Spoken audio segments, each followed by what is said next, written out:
I'm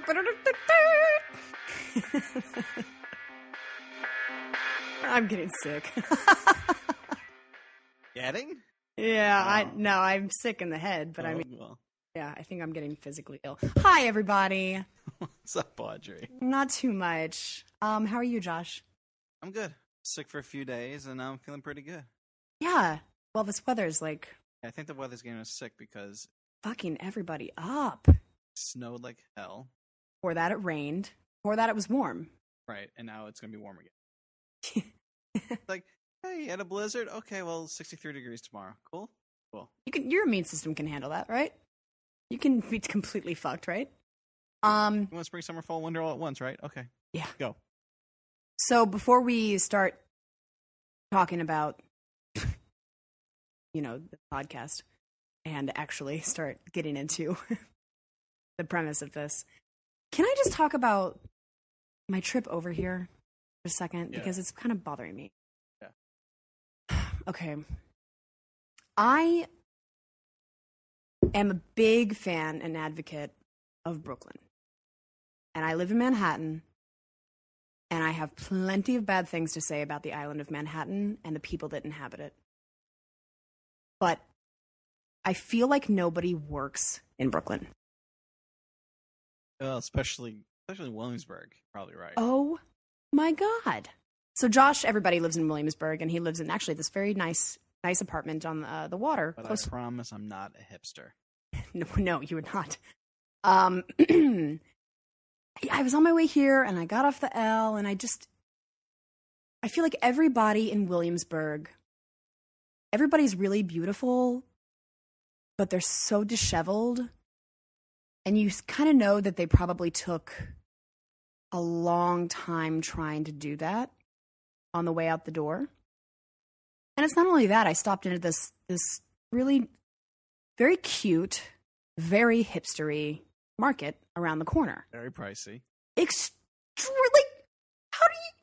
don't understand how people can pay to live if they shop there. I just don't. It blows my mind. It blows my mind. And in a lot of ways, I will openly admit to still being a very naive Midwesterner. But that is fucking asinine. Right. I mean, like, you walk an extra 2 blocks and then you're at Duane Reade and you can get it at a more normal price. And let's talk about the rate that the people were working at there. I swear to God, they didn't even care if anybody got checked out or didn't care about the line that was beginning to, accumulate across the store. This guy was just dawdling right along. Maybe it's the Manhattan in me. And don't even get me started on Manhattan because the people there are even worse. But it's just like, do you not have people out where they go places? Like, I gotta go somewhere. I literally have a sparkling water, a tea, and I want a coffee. I was gonna get a latte. I was gonna get extra fancy tonight. And I was like, fuck it, just give me a black coffee. I'll do the rest of the work because clearly it's gonna take you 20 minutes to put some soy milk in it. So, I don't know. White people problems, I guess. So that was, I don't know, that kind of put me in like a weird mood. And I feel like nobody works here and everybody's just taking their sweet time, just walking around, enjoying whatever. And I'm like, no, move, walk. A lot of people here like hang out on like stoops, I guess you can say. And I have no problem if you're hanging out on your stoop. And I have no problem if you're like not making much money, but it's the fact if you're not trying to do anything with your life. That's what frustrates me. Because like I'm not making a lot of money, but I'm doing a lot of freaking projects. Oh, these people are trying. They're trying extremely hard not to be proactive. Okay. They try every day. Not the kind of active I meant. They try every day to be as lazy as possible. Anyway, it's not my place to judge, but I fucking hate it. Every second of it. It's not my place to judge, but fuck them. All right, so I just had to get that out of my system. How was the train getting in here? Because like it just got back in service like. It's fine. Yeah, it was fine. Good. It's good. Be nice to get back to your apartment. Oh my God, yeah. Yeah, for those of you who are completely out of touch with reality. We had a hurricane about a week and a half ago. Old Sandy. And she tore through the northeastern coast, among many other places. And, messed things up pretty bad. And we are the lucky ones. Oh, absolutely. Absolutely. You're out of your apartment for almost 2 weeks. Oh, a week and a half, about, yeah. 'Cause 10 days. Yeah. Yeah, I live down on Avenue C in Manhattan, and I mean, it was just... Like, you can go on YouTube and type in, like, 14th Street and Avenue C, and you'll see, like, cars me floating down the avenue. Like, that's right where I live. Yeah. Not to mention the Con Edison plant explosion happened across the street from me. Yeah. Which the news was talking about it, like, all night. You know, that didn't even wake me up. I got so drunk the night of the hurricane in the confines of my apartment. And I got so bored of the hurricane. I got so absolutely eye-eyed drunk with my sister. There's nothing else to do. Yeah. After we lost power about 8:30. And everything happened at once. That was the crazy thing about the storm. Because you evacuated. You went to your parents', right? Yeah, because you could see the water. Like, when you're walking to my front door of my building, you'll see the water. And I'm like, okay, I'm not going to leave unless Bloomberg says to leave and my apartment sends me an email to leave. And on Saturday, Bloomberg says there's no evacuation plans, and my building said everything's going to be fine. Sunday morning, I wake up, check my email on my phone. Building says evacuate. So then I Google New York City evacuation on Google, and Bloomberg changed his mind. So I'm going. I guess I'm evacuating. Yeah. So, did anything happen down here? I mean, was there flooding, substantial flooding, or? I think anything in this area really happened. I guess, like, just the storm blew towards you and away from me, I guess. But I was out of power at my family's house from Monday till when I drove back here, which was Thursday night. My parents didn't get their power back till Saturday. And they're still the lucky one. Mm-hmm. There's, like, people, like, just going to LIPA on Long Island demanding for their power back. Staten Island's a mess, and Jersey's a mess. And you just, like, Google, go on YouTube and check out Rockaway's Sandy, and it looks like a bomb up Rockaway's. It's gone. I volunteered yesterday at the Red Hook Initiative, and I encourage everybody to do that if you live in and around the New York area. Go down there. Go down to Red Hook in Brooklyn or Staten Island or what. I mean, just fucking go volunteer. Just go. Everybody in Brooklyn that is doing nothing should go volunteer. Every hipster that lives around you should be like, oh, I'm going to go do something proactive. And they should volunteer. I'm serious. Obviously, that's a generalization. But I couldn't believe it. I couldn't believe how parts of Red Hook still looked. And I spent, 3 or 4 hours in a warehouse repackaging cartons of apple juice. Did it feel good doing all that work, though? I wanted to, I left and I felt kind of shitty because I wanted to keep hanging around and doing it, and my schedule just doesn't allow for me to be doing that every day. Yeah. But fortunately, since you're going away, when you come back, you're probably still going to need work done. Oh, absolutely. Yeah. Absolutely. And, it's just side stories here. Funny story. I was... Oh, okay, go on. I was volunteering in Red Hook at this warehouse, and we had a group of about 15 people, and they sent us to this giant warehouse, this packaging distribution warehouse, essentially, is what it was. And I was the only woman in the group of about men ranging from the age of probably 25 to maybe 40. And we got to the warehouse, and the warehouse foreman told us what we would be doing. Nice guy, born and raised Brooklynite. He was kind of vague about it. He wasn't, this is exactly what you're going to do. Thank you very much, guys. I really appreciate it. Like, he clearly was fucking stressed out, like trying to do a lot of work. They didn't have a lot of employees. working in this giant warehouse because they don't generally need a lot of employees anyway.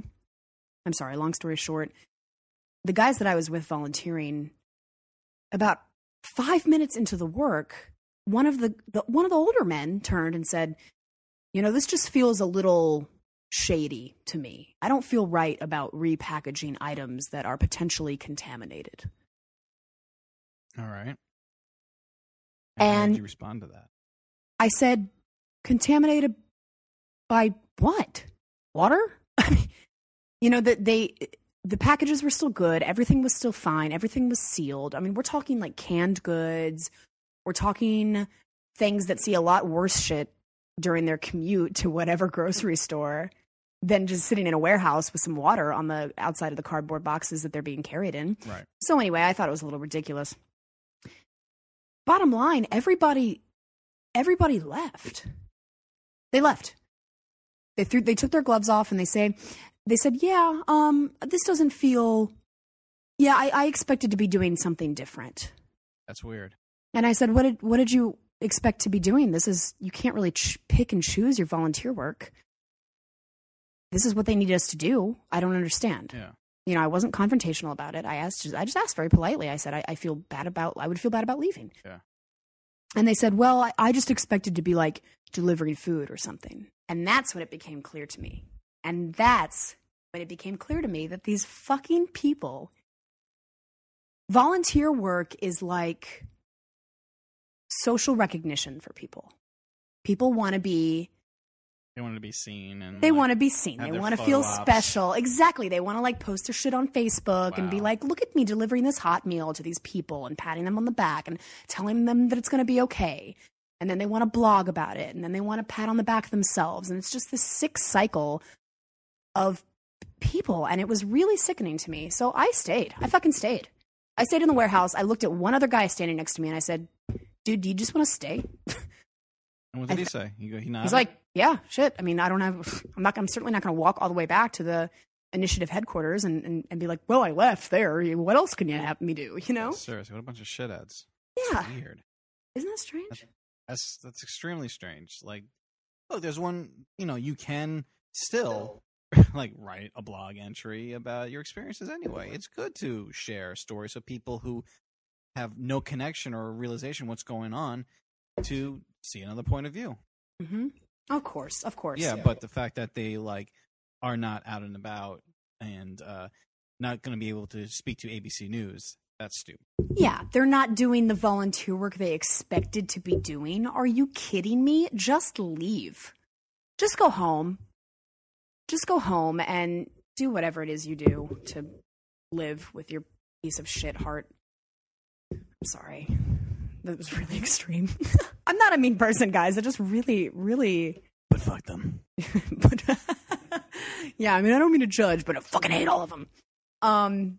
Let's get into movies, okay? No, actually, I'm sorry. What's up? Do you have anything to share about the hurricane? I think I shared my side with my parents and the power being out. Oh, I'll talk about... I came back... Okay, on Halloween, I was walking around on the streets because for some reason I was able to get better cell phone reception, and I had tons of business emails I had to respond to because the world doesn't stop, even though your part of the world kind of does. And I go to craft shows every now and then in Brooklyn, and I thought it was going to be canceled due to, I don't know, something or other. But so I emailed them. I go hi, I evacuated because I was in Zone A, and I really don't know what's going on. I don't even know if my building's still there. Are you guys going to have your show still? And they respond. They go, yeah, and I think it's going to be a great weekend because everyone's going to have cabin fever, and they're going to want to get out and, shop. Mm-hmm.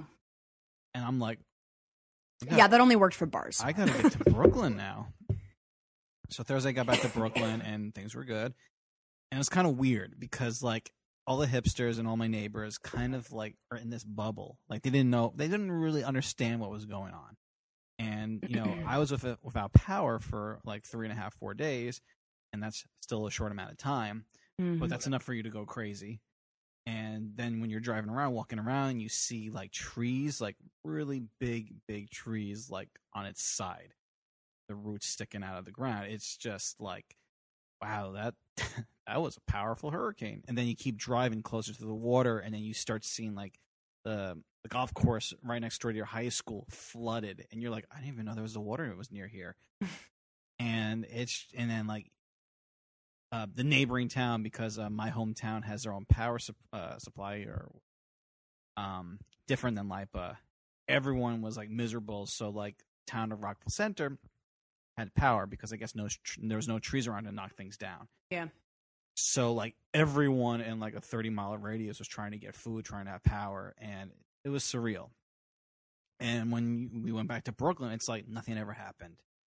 And it's kind of frustrating because like it's one thing to see things in the news and to be like, that's terrible, like Hurricane Katrina, because we never saw New Orleans in person. You just saw it through the news. You're like, that sucks. What can I do? Mm-hmm. But here it's like you're literally like 3 miles away from devastation, and they're not even acting like, what should we do, as if they watched Hurricane Katrina. So that was frustrating. And then on the weekend, it just didn't feel right to sell stuff. It's like, oh, you have no power, you have no food. Yeah, that shirt's $20, please. Yeah. So it didn't feel right. And then on Sunday, I sold Saturday and Sunday. And on Sunday, some people that were marathon runners were there. And they're like, are you okay? Can I do anything? And I'm like, I'm fine. What are you talking? Oh, right, the hurricane. Shit. No, yeah, I'm fine. And I just didn't want to be there. And I was glad that the weekend was over because, it's exhausting to sell stuff, especially when there's like no sales going on. But like now, like also not just no sales going on, there was like no vendors there either because they couldn't commute. They couldn't physically get there. Right. So it was just stupid. It was a very stupid weekend. Everybody, Josh is a very talented artist, and you can find he's been actually brilliantly doing these comic strips of his experience of the hurricane that are actually very comical and well done. And you can find them on his Facebook fan page, which is Josh Merman Art and Storytelling. So everybody go there now, like it, and watch it. On the Facebook.com/Mermanism. Mermanism. Mm-hmm. Mirmanism. Like a cult. So let's talk about movies. I'm sorry, guys. That was like a really long. I just felt like we needed to talk about the storm because everybody else is, and I want to be on the cool train. You feel? Well, it makes me feel better. I feel better. Good. I feel better. Good. Yeah, it's the first time I've smiled in a week and a half. All right, so yeah, let's talk about guys. This is exciting. This is our second official episode. Take 30. Yeah. We tried doing one the other day and our microphones got all jacked up. So yeah, this is officially the second episode, and we have a fair amount of listeners. Whatever. 7. I'll take 7. Okay. And 6 of them are your mom. 6 myself. times. Yeah, my mother. Who's just my biggest fan. Shout out to Mom. So, no, I think it's going well, and we're going to start having guests on the podcast, which I'm excited about. Guests will range from celebrities like my sister to some people in film and television industry. Meryl Streep, I've contacted her. She said she'll be by. Yeah. So, yeah, waiting for that to happen. I'm going to take pictures of Meryl Streep and put on my Facebook and be like, hey, I'm doing this for the people. I'm not doing this for myself. Yeah, exactly. So let's talk about some films. I think it's only appropriate that we talk about disaster movies. Yeah. Because we know how we'll handle it now. Yeah, exactly. It's just shit. So let's talk about disaster films. Disaster films, I have never been a fan of disaster flicks. Of natural disaster films or space films or shit gets fucked up in the ocean films.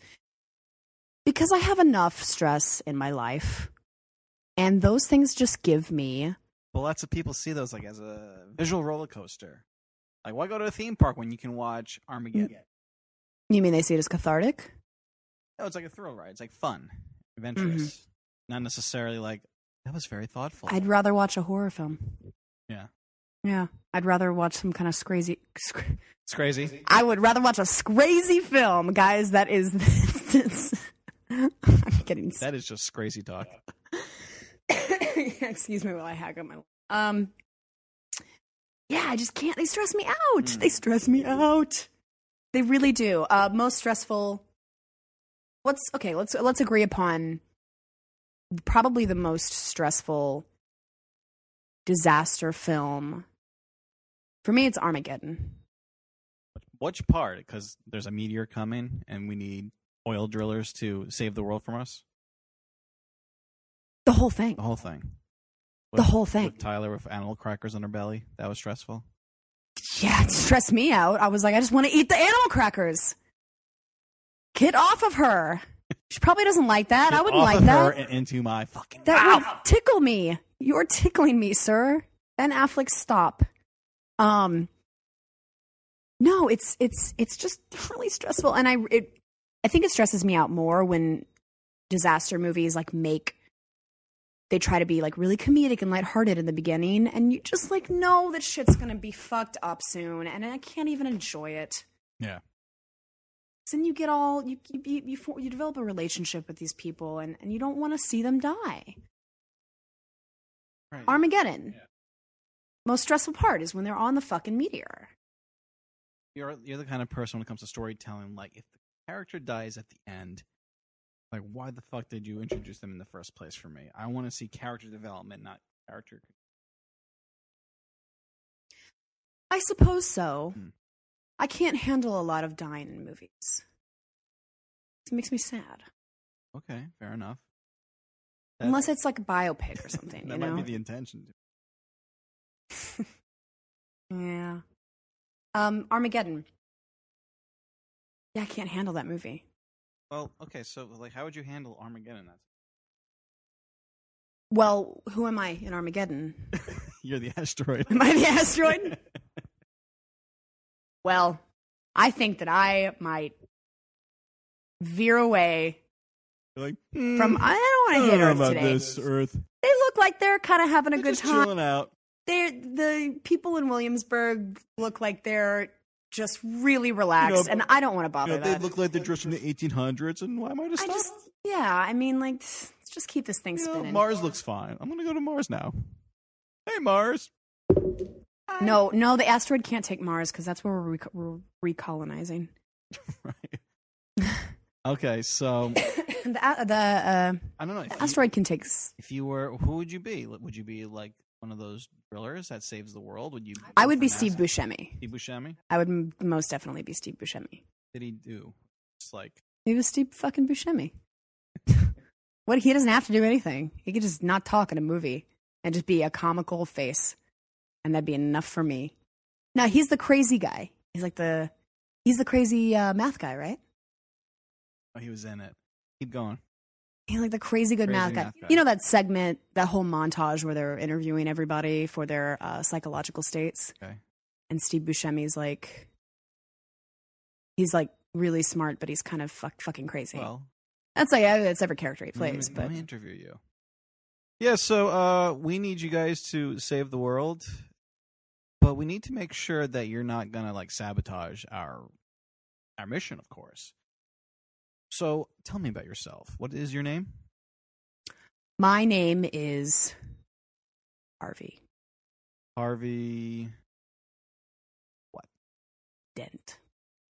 Okay, Harvey Dent. That name sounds familiar. Yeah, it's no. Nah, I don't know. Okay, Harvey. It says you work for this oiling company. How long have you been working with them? A little over 5 years.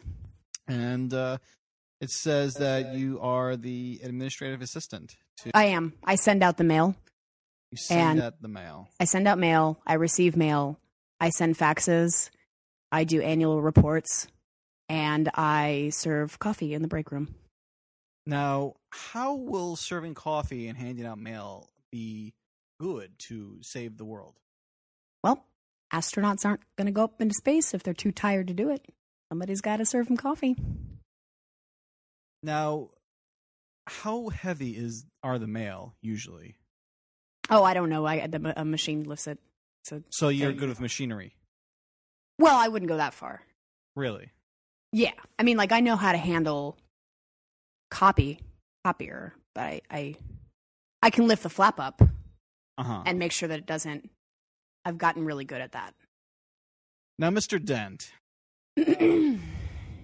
So can I go? Can you go to the moon? Yeah.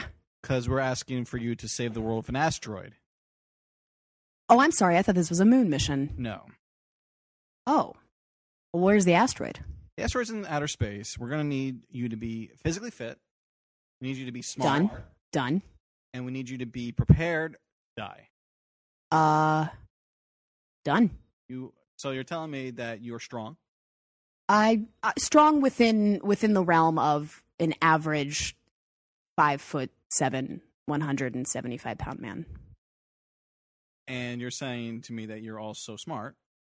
I completed college. What was your major? I was undecided most of college. General studies. I wanted to keep things open-ended. What was your GPA? Not important necessarily, because I think that in college, it really doesn't matter at all. Kind of doesn't matter.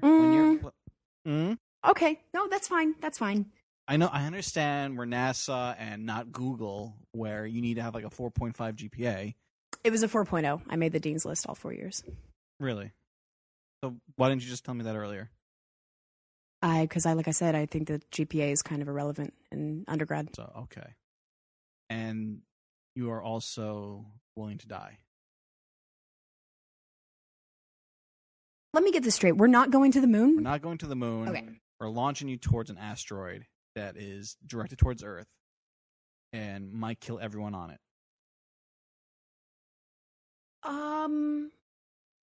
I would have to meet some of... You know what? I will do it. I'll do it. But are you ready to die? Will you not bail on us? I don't think that's going to happen. We're not going to die. Because it says here that you're a wife of 10 years and have 3 children, dog, cats, and they're going to be okay without you. Well, they can come along, yeah? No, they cannot. That might be a deal breaker for me, but I will go ahead and say yes. I will still go. I'll still go. Okay, it'll be fine. You're not going to miss them. Nah. You're not gonna miss them? They'll understand. I think this is my destiny. I feel like my days of coffee pouring and scanning documents are at an end, and I feel like I'm on to bigger and better things. And if that includes flying to an asteroid, then I'll do it. Hey, man. So basically, you're taking this job to maybe die and save the world. I'm not going to die. In hopes for a better career later on. Death is not going to happen. This is more like a stepping stone in your career. Nobody is going to be dying on this mission. It's looking like 80% chance you're probably going to die. So you're saying there's a 20% chance that I have to live? I guess so. Yep. That is smart of you. I will take that statistic. You know what? I like that because that involves some math. And that just showed me that you know what you're talking about. Well, like I said, 4.0 in college. Right. So when are we going to the moon? We're going to go to the moon never. Guys, I can't do space. I can't do space movies. Yeah. I'm sorry, I'm no longer hard. I figured. I can't do space movies and I can't do deep sea films. Oh my God. Because of the sharks. Just because of the ocean. The whales. Just because of the ocean. So you didn't like Pinocchio's like third act?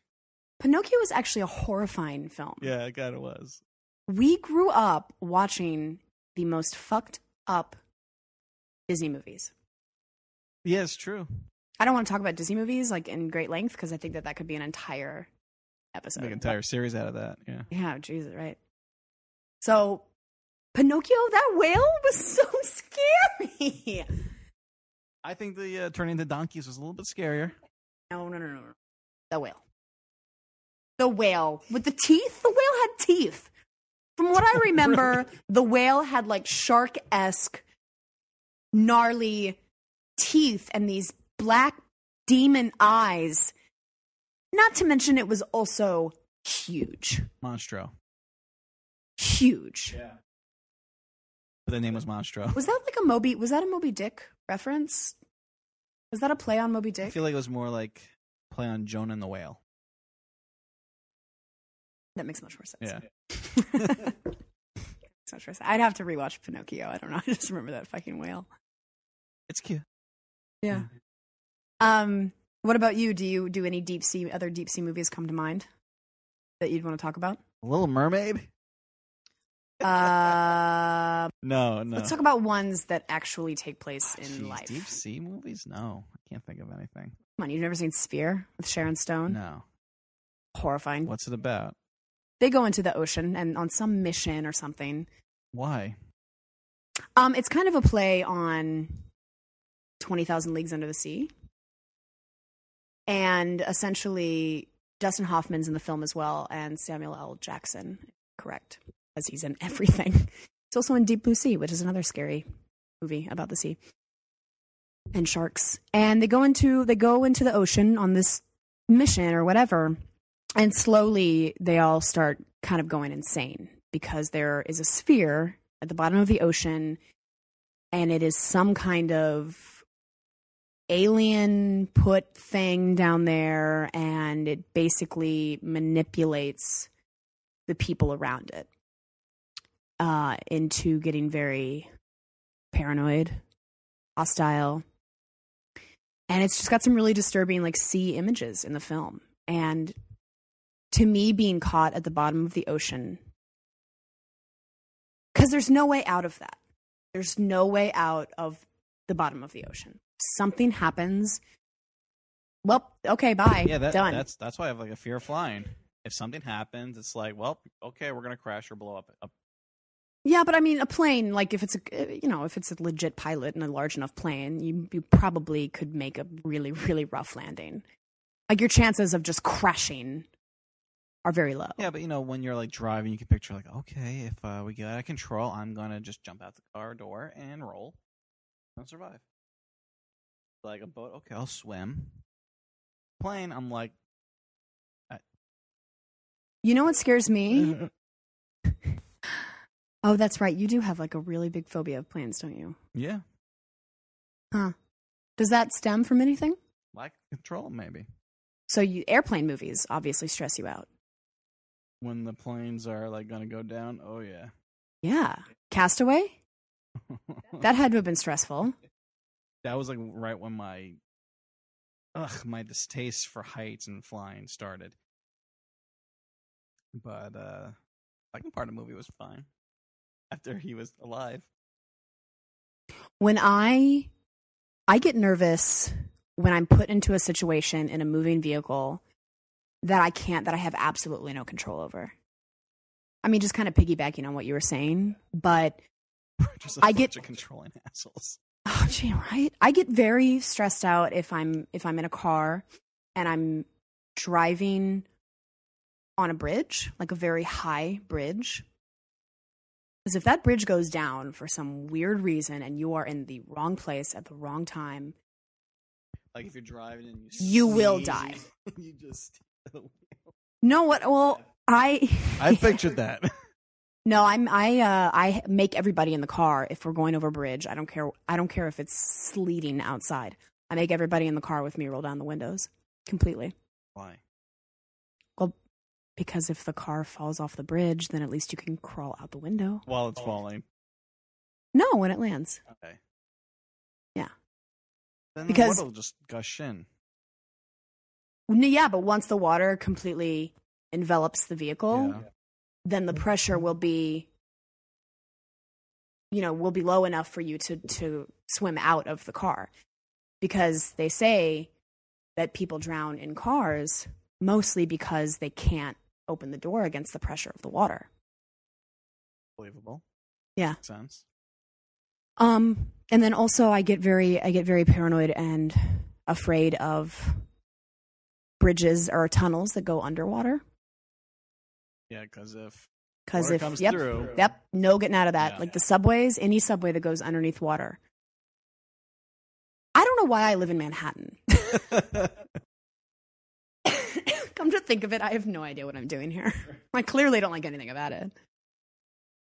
But we did go over if there's any devastating thing happening, like a zombie apocalypse, you're just going to stay put until the zombies die out. Yeah, I'm going to stay put. Yeah.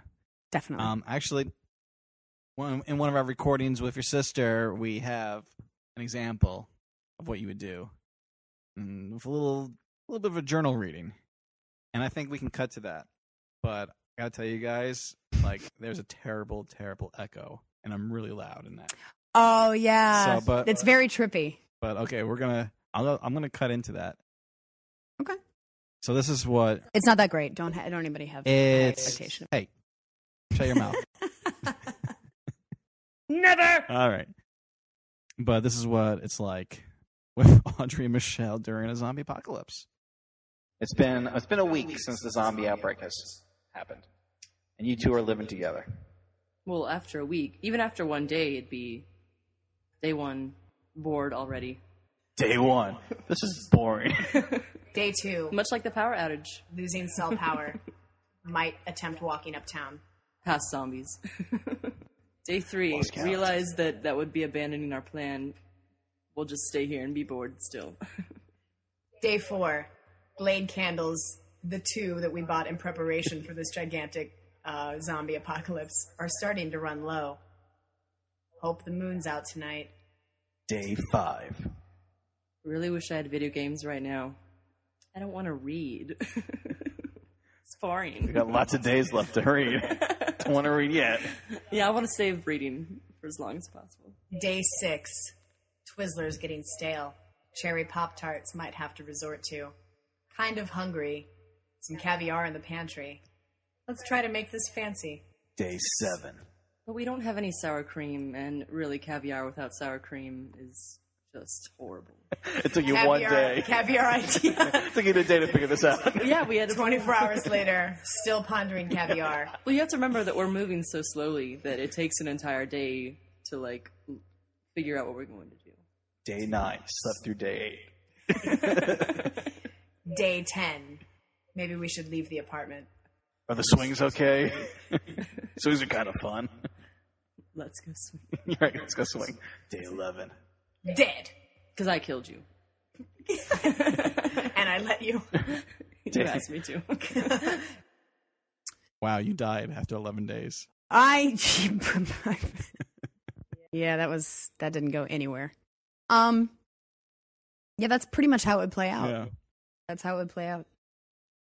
That's how it did play out during the hurricane. Half the time, anyway.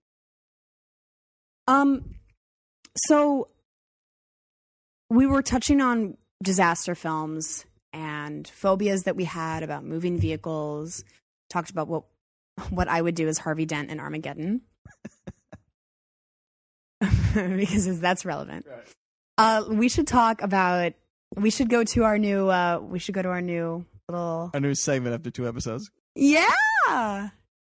Sorry, that was annoying. That was a very annoying sound. I promise to never make that sound. Okay. So, guys, we're introducing a new fun thing into So Let's Say, and we're going to start a segment called Embarrassing Stories. And once we have guests on, we have a really long list of people that want to come and talk to us, but I just can't sort through all of it right now. I'm just a little busy. So Josh and I are exclusively doing this, just the 2 of us right now. I know you guys are really disappointed. I am too, but I just can't let everybody on the show. So we're Meryl Streep, you're gonna have to wait. Yeah, she's like 3rd in line. Right. Yeah.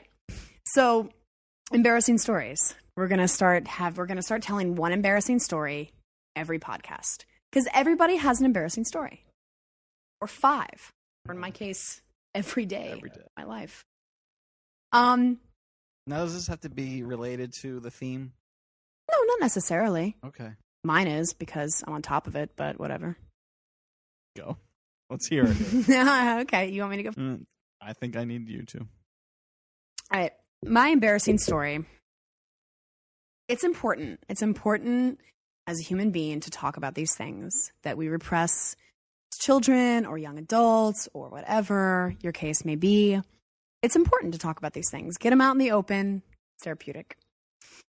My embarrassing story, one of many, is water related. To go with our theme of disaster and Sandy and everything that sucks in this world. My mother got me a brand new swimsuit when I was about 7 or 8. Okay. And I was in daycare at the time. After school, I guess I went to daycare, or maybe it's on the weekends or something. I can't quite remember. And my mother got me this new swimsuit. It was this really cool swimsuit, and it had these strappy crisscross pieces in the back of the suit. And the next day in daycare, we had pool day, where we would all walk hand in hand from the daycare center to the public pool in the park. And I had this really big crush, an 8-year-old crush on this boy, 7-year-old, named Tyler. I remember his name was Tyler. I'm already. And he was really cute and whatever. I don't even remember anything about him. I remember I had a crush on him. And I remember the night before we went to the pool, exciting pool day, my mom got me the swimsuit and I tried it on and I couldn't figure out how to get it on properly. The straps were beyond my 7 or 8-year-old brain. I couldn't figure out like where they went or how they I was just very confused about this piece of swimwear. And the next day we went to the pool and I was in the locker room and I put the swimsuit on and I remember being very happy and feeling very accomplished about the fact that I had this swimsuit on. Really cool. Did it. Time to go swimming. Problems of a 7-year-old. Things I have to tackle today. Putting my swimsuit on correctly. Those were the days. And we all got into the pool and we were doing this game from our pool instructor. And the game was you had to, which in retrospect, this was a really stupid, dangerous game to make 7-year-olds play. We had to get underwater, dunk underwater, and see how long we could hold our breaths. I'm nodding, but you podcasters can't see that. I'm nodding because I hate that game. So we all went underwater, and I remember I was standing next to Tyler pool, and he said something to me. He was like, hi. He said hi or something, and I'm really excited. And I was like, oh, Tyler, talk to me. So we all go down, and I remember I was like, I just got to hold my breath longer than Tyler. I just have to hold my breath longer. Like then he'll think I'm cool. If I can hold my breath longer than this boy, he'll totally think I'm cool. So I did.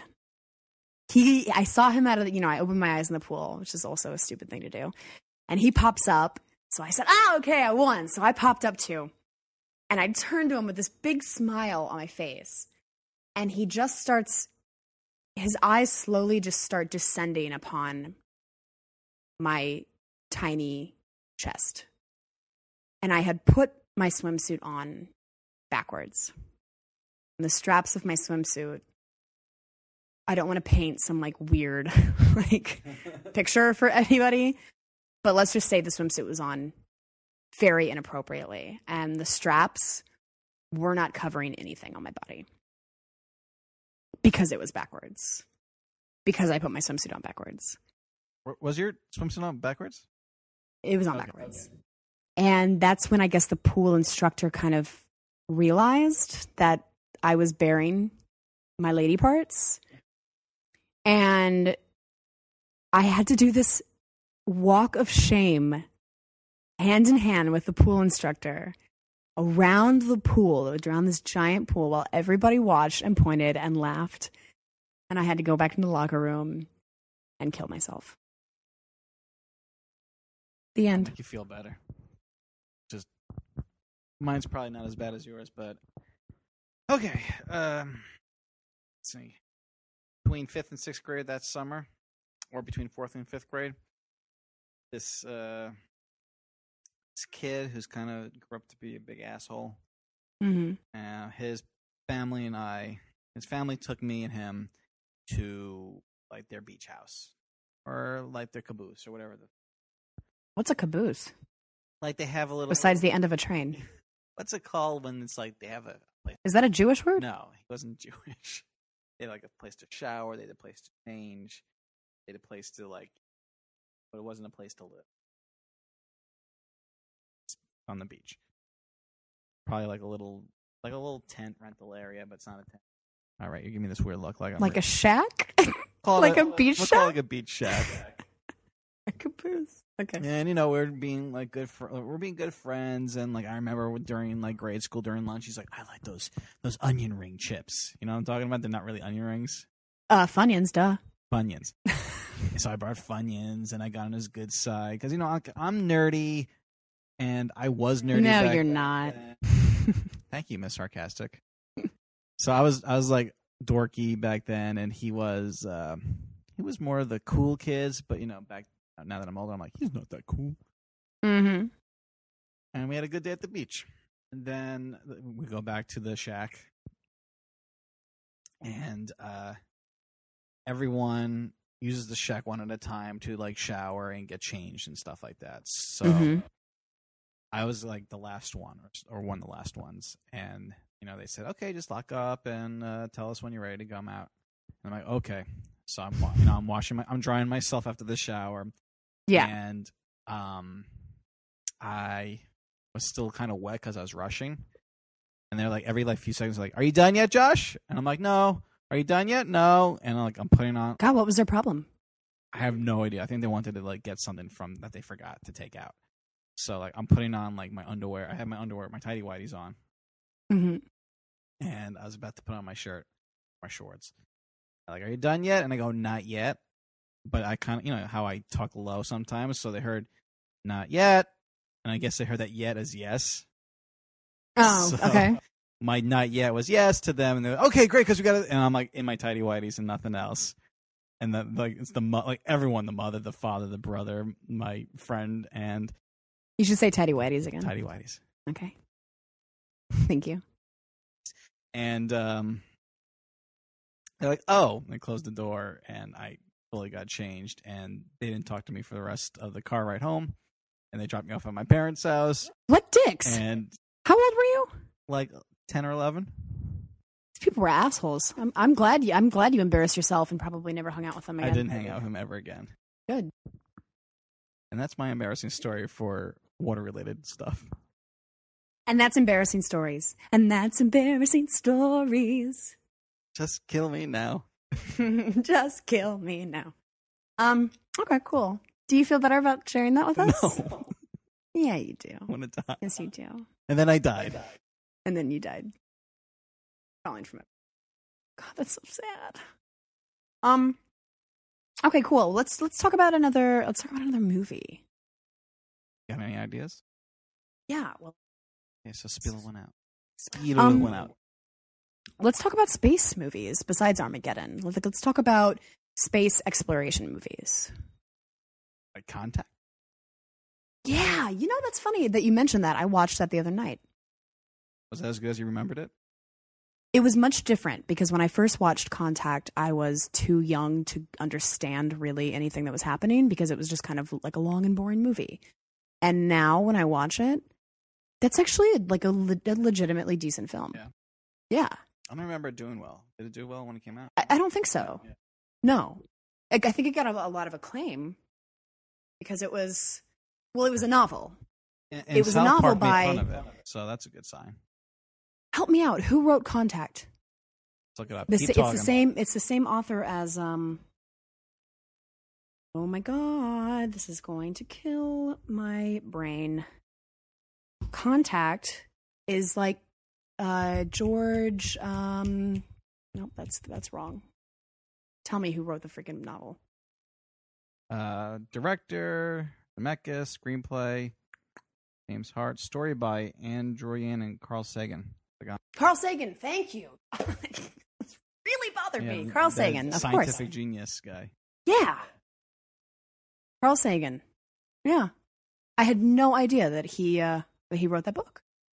Anyway, it's a good movie. I like Jodie Foster a lot, but every time she kisses another man, I'm like, she's not really into that. Like, it feels awkward every time I see Jodie Foster in a movie kissing another guy. Like, don't believe it. Yeah, I'm like, she's using Meisner to think about that being another now, probably. I don't know. That's a really dumb thing for me to say. Yeah, well, what's it like being dumb sometimes? It's hard. I get a little bit dumber every time I come into Williamsburg. I'm changing now. Peel off my regular skin to reveal much dirtier skin, but it's on purpose. So, yeah, Contact was a good film. What did you think about it?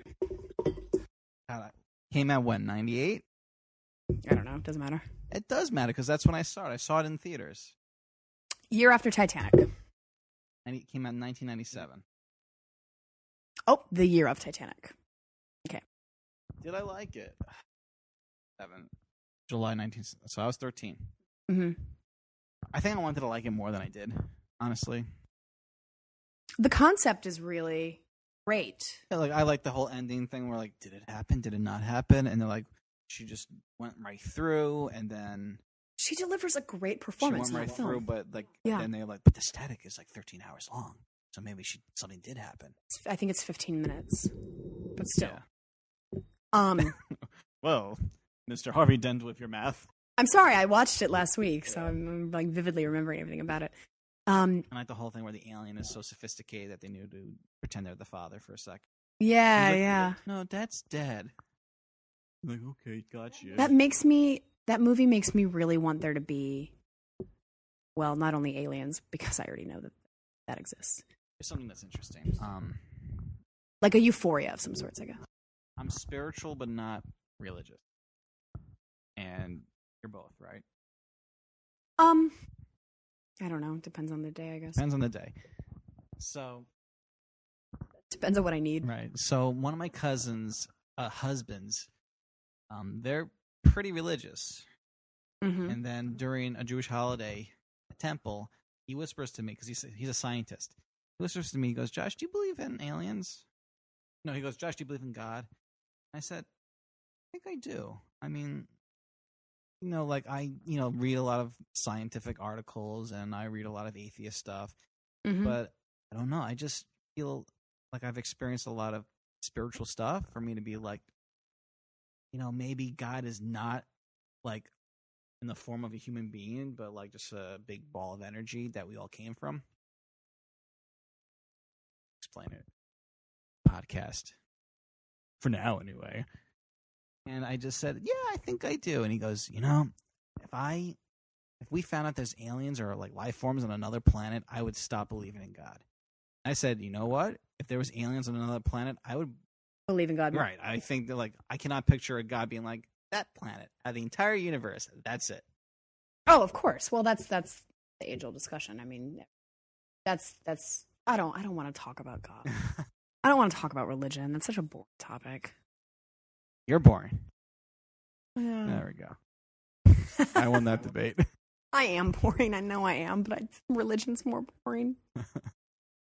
Oh, speaking of religion, we are all over the place, guys, and I'm sorry, but I went into a church the other day. I took refuge from Sandy on the Upper West Side at a friend's apartment. She was conveniently out of town and needed somebody to watch her two cats. And I like cats, or I did before I stayed at her place for a week anyway. Her cats are wonderful cats, too. They're wonderful cats, but they are little hellions. Anyway, I stayed up there, and they have this beautiful Episcopalian cathedral, St. John's. And I went into it the second day I was up there because I was like, well, I have nothing else to do. And it's a beautiful church. It's a really beautiful church. And regardless of your religious beliefs or lack thereof, walking into a church of that stature makes you a little humbled. I think it does. And anybody who disagrees doesn't have a heart to me. So, excuse me. I go into this church and I have a large Starbucks coffee with me. And I gave a donation. Yeah. I gave a donation, which I don't necessarily agree with, but I was like, well, whatever. And they didn't say anything about my coffee, so I just started meandering through this church. And I was confirmed Episcopalian when I was much younger at the Basilica in St. Louis. So I felt some kind of like weird, whatever connection. Probably is. It's not even my place to be talking about how connected I am with God because I haven't been at church in years. But I'm walking through this church and this guy approaches me. He has to be maybe 60 years old. 60-year-old white dude comes up to me out of nowhere while I'm like staring at some stained glass or something. He comes up and he says, "I think it's very rude that you have that coffee in here. Don't you?" Just vomited all over him. And then he just walks away. And he has me standing here. I was really flabbergasted by this man. He just comes up and says, "I think it's very rude that you have a coffee in the church, don't you?" Like, very dickish. Like, he was a dick. What if he's just, like, going up to people and, like, saying things at random, like... Well, he should pick a different place to do that. Today I ate chocolate donut. No, because that is a fact. That is not a attack on your personal character. I think Kermit the Frog is better than Mickey Mouse. That is an opinion of his. That does not... It's not attacking somebody else. He was attacking me for having a coffee in a church where it was completely acceptable to have a coffee. Like a fucking coffee canteen was being set up like 2 feet away from me. Audrey's like pointing away and being like gesticular, and I almost looked where she was pointing, and I'm like, that doesn't make any sense. Just get into the story with me, Josh. Get into the story. Get into the story. This guy really, really upset me, and it takes a lot to really, really, really ruffle my feathers. And I just looked at this guy and I said, "I'm sorry to offend you." And he just walked away. Like, he didn't even, the scumbag man didn't even give me a chance to try to rebuttal or say anything. He was not even willing to have a conversation about this. He just wanted to shove his stupid opinion down my throat and then walk away like a puss baby. He was all dick hurt or whatever by the fact that I had a coffee in a church. So then Audrey got a little bit obnoxious, and I started following him, like kind of like staying very close to him. And he kept like kind of walking away from me. And then I would just started making really loud gestures with my coffee drinking. Like, just like enjoying the fuck out of my coffee. That's a goddamn good coffee. God damn. Good coffee. So finally, I go up to him because I'm like, I can't let this go. I can't let this go. The child in me could not let this go. I came up to him and I said, "Sir, do you see a trash receptacle anywhere in the church that I might be able to throw this away in?" And he said, "No, but I think it's very rude, miss." Again, this guy says it again. And I say, "Oh, well, do you think you could throw it away for me then?" And he said, no, I don't know. Like, just started backing out of the situation. I wanted to, antagonize this guy. And he just starts backing away. And he said, "No, but I think it's very rude. Don't you?" And I said, "Well, as a confirmed Episcopalian, no." And then whatever, and then I let it go. And then I got so freaked out and weirded out that I had to leave the church because I felt like God was like looking at me and judging me. Church. Like, I just wanted to turn to that guy and say something fucking crazy. Like, I want to start doing that on the street. When people catcall me or say something rude, do something rude, just for the sake of being a rude person, I want to just say something fucking crazy to them. What? I just want to... Yeah, I have gum disease or something crazy. How's it to be like an excuse? Leave me alone, I have gum disease. I just want to say something weird. I just want to be like, I wear adult diapers! Yeah. And just freak them out. I just want to freak somebody the fuck out. I think you would freak lots of people out. I'm gonna do that the next time somebody tries to fuck with me. Well, you go on your airport. Someone gives you shit. No diapers. I'm gonna jump off the Manhattan Bridge later, but don't tell anybody. And just like fucking like creep away with my finger over my mouth. No, you should, like, if they try to say anything, you put your finger on them. Like, no. You and me. You and me. Don't tell anybody. It's gonna be it. It's gonna happen at 2:30. If I die, it's your fault. Guess you told me to move. He told me my coffee was not acceptable. I don't think so. Goodbye. Have you ever had anybody do something mean to you on the streets of New York? Yes. Very recent, too. I can think of something very easily. I was trying to get something repaired at a repair shop, and I was looking for it. It's in Chinatown. I'm walking around, and I'm on the phone with my mom. Can't believe you were willingly in Chinatown. Wow. Anyway, I'm walking around, talking on the phone, and I just, you know how people kind of like walk side by side, sidewalk can't. Oh, I hate it. Oh, I hate it. Fit everyone. Oh, I hate it. So girls always do that shit. So I like gently brush like one of the people. It's like it was a very heavy set male, and I thought nothing of it, and I kept walking, and I can hear on the like in the my audibleness. Good job, Josh. Keep going. I could just hear the guy going like, "Did you fucking push me?